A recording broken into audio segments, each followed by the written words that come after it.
Certaines personnalités publiques qui se lèvent tous les matins en pensant à la grandeur perdue, ceux pour qui 1962 reste une blessure ouverte. On va les Zemmour, Bardella, Knafo, Marion Maréchal Le Pen, Enrico Macias, Bruno Retailleau, De Villiers, Ménard, un beau portrait de famille. On les appelle alors les nostalgiques de la colonisation, des gens qui ont passé des années à expliquer que la colonisation c'était bien, que c'était une mission civilisatrice.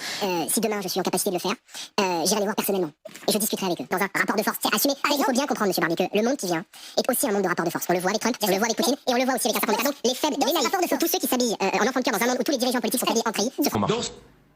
Oh là là, ça fait peur. Jordan Bardella, président de la République. Eh bien, ce sera le premier président de la République française d'origine algérienne. Je me rappelle le voyage de De Gaulle, l'arrivée de la Seignade de l'aéroport d'Oran jusqu'au centre d'Oran, j'étais sur les épaules de mon père avec les petits drapeaux bleu, blanc, rouge et tout.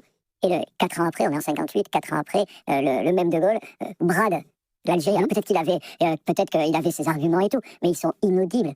On était chez nous.